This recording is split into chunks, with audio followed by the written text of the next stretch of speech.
अन्याय अत्याचाराची बेडी तोडण्यासाठी शिक्षित पिढीने व्यवस्थेच्या विरुद्ध निर्भीडपणे प्रश्न विचारले पाहिजेत. अखिल भारतीय NSUIचे प्रभारी कन्हैया कुमार. महाराष्ट्रामध्ये क्रांतिकारक समाजसुधारकांनी शिक्षणाचं महत्त्व सांगितलंय. त्याच पद्धतीने आज अन्याय अत्याचाराची बेडी तोडायची असेल तर शिक्षित झालेल्या पिढीने व्यवस्थेच्या विरुद्ध निर्भीडपणे प्रश्न विचारणे गरजेचं आहे, असे मत अखिल भारतीय NSUIचे प्रभारी कन्हैया कुमार यांनी व्यक्त केलं. माजी मंत्री विश्वजित कदम यांच्या वाढदिवसानिमित्त सांगली जिल्ह्यातील कडेगाव येथे आयोजित करण्यात आलेल्या काँग्रेस कार्यकर्ता मेळाव्यात कन्हैया कुमार हे बोलत होते. राज्यसभा खासदार इम्रान प्रतापगडी, माजी मंत्री विश्वजित कदम, माजी मंत्री सतेज पाटील, आमदार मोहनराव कदम, आमदार विक्रम सावंत, काँग्रेसचे प्रदेश उपाध्यक्ष विशाल पाटील, काँग्रेसच्या नेत्या जयश्रीताई पाटील आणि काँग्रेसचे शहर जिल्हाध्यक्ष पृथ्वीराज पाटील यांच्यासहित अनेक मान्यवर या मेळाव्यास मोठ्या संख्येने उपस्थित होते.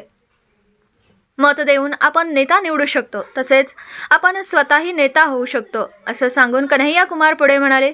देशात सुरू असलेल्या अन्याय अत्याचाराला विरोध करायचा असेल तर शिक्षित वर्गाने, शिक्षित पिढीने लढा उभा करणं गरजेचं आहे. मात्र राजकीय नेते नेहमी आपल्याला गुलामगिरीतच ठेवतात. अग्निवीर योजनेच्या नावाखाली देशातील युवकांची फसवणूक केली जाते, असंही कन्हैया कुमार यांनी सांगितलं. निर्भयपणे राजकारण करण्याचा पतंगरावांचा वारसा पुढे चालवणार, लोकांच्या आशीर्वादाचे सुरक्षा कवच माझ्या भोवती आहे, असं सांगून माजी राज्यमंत्री विश्वजित कदम पुढे म्हणाले. राज्यात सर्वात जास्त विकसित शेतकरी पलूस कडेगावचा असला पाहिजे, हे माझं स्वप्न आहे. छत्रपती शिवाजी महाराज, फुले, शाहू आंबेडकर यांच्या विचारधारेचा मी भक्त आहे. दुसऱ्या जातींचा अपमान करणाऱ्या विचारधारेचा मी नाही, असंही विश्वजित कदम यांनी सांगितलं. का जो बीजारोपण है उसको हमको समझना पड़ेगा. उसको समझना पड़ेगा कि महाराष्ट्र एक ऐसी भूमि है कि यहां के जितने भी समाज सुधारक पैदा हुए, जितने भी क्रांतिकारी पैदा हुए, जितने भी आंदोलनकारी पैदा हुए, उन तमाम लोगों ने अपने सामाजिक राजनीतिक जीवन में अगर सबसे ज्यादा किसी चीज को महत्व दिया है तो उन्होंने शिक्षा को महत्व दिया है. और शिक्षा के इस महत्व को अगर हम समझते हैं तो हमको एक बात और समझनी पड़ेगी कि आज हमारे साथ सबसे बड़ी राजनीति क्या हो रही है. सबसे बड़ी राजनीति यह हो रही है कि विद्यार्थियों को कहा जाता है पढ़ने लिखने से मतलब रखो, राजनीति मत करो. क्यों ये कहा जाता है? ये इसलिए कहा जाता है कि पढ़ लिख करके सिर्फ नौकरी करनी है, लेकिन किसको नौकरी मिलेगी, किसको नौकरी नहीं मिलेगी, किसको पोलियो का टीका मिलेगा, किसको पोलियो का टीका नहीं मिलेगा, किसको पेंशन मिलेगा, किसको पेंशन नहीं मिलेगा, महंगाई कम होगी कि ज्यादा होगी, राज्य का क्या दायित्व है, इन तमाम चीजों को समझने के लिए शिक्षित होना जरूरी है. और किसी इंसान को अगर गुलाम बनाना हो तो सबसे पहले उसके सोचने की शक्ति को समाप्त किया जाता है. शिक्षा वो ताकत है कि आप अपने पांव में पड़ी हुई गुलामी की बेड़ियों को तोड़ते हैं. और जब आप पांव में पड़ी हुई गुलामी की बेड़ियों को तोड़ते हैं तो फिर आप सवाल पूछना शुरू करते हैं, आप प्रश्न करना शुरू करते हैं.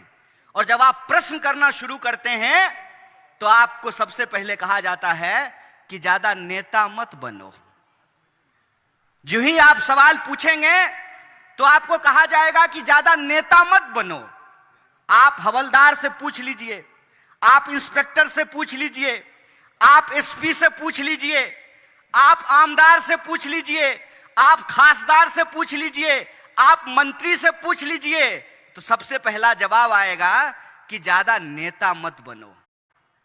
ज्यादा क्रांति करने का शौक चढ़ा है तो मैं एक सवाल कहना चाहता हूं आप लोगों के सामने. याद रखिएगा, जो आपको कहते हैं राजनीति मत करो, दरअसल वो आपके खिलाफ राजनीति कर रहे हैं. वो आपके खिलाफ राजनीति कर रहे हैं, आपके भविष्य के साथ खेल रहे हैं, आपके बच्चों के साथ खेल रहे हैं, आपके बच्चों के भविष्य के साथ खेल रहे हैं. वो इस सवाल को उठने नहीं देना चाहते हैं जो सवाल हमारे और आपके जीवन से जुड़ा हुआ है। एक सवाल और मैं आपके सामने रखता हूं। आजकल सरकार कह रही है कि हम दुनिया का सबसे विकसित अर्थव्यवस्था बनने वाले हैं। ठीक बात है, देश की इकोनॉमी है 3 ट्रिलियन, अकेले महाराष्ट्र की इकोनॉमी है 1 ट्रिलियन। अगर महाराष्ट्र की इकोनॉमी 1 ट्रिलियन है तो सबको शिक्षा मिलना चाहिए कि नहीं मिलना चाहिए? इस प्रश्न का जवाब दीजिए आप लोग। सबको स्वास्थ्य की व्यवस्था मिलनी चाहिए कि नहीं मिलनी चाहिए? इस प्रश्न का जवाब दीजिए आप लोग। और जब सबसे तेजी से विकसित होती हुई अर्थव्यवस्था है तो वो 80 करोड़ लोग कौन हैं जो 5 किलो अनाज लेने के लिए लाइन में लगे हुए हैं? इस प्रश्न को आप सोचिए। ज्ञान के महत्व को हमको समझना पड़ेगा, और ज्ञान जब हमने प्राप्त किया है तो हमको देश की व्यवस्था को समझनी पड़ेगी। और देश की व्यवस्था में आम लोगों के साथ जो अत्याचार हो रहा है, जो गरीब लोगों के साथ अत्याचार हो रहा है, उस अत्याचार के खिलाफ हमको सवाल पूछना पड़ेगा।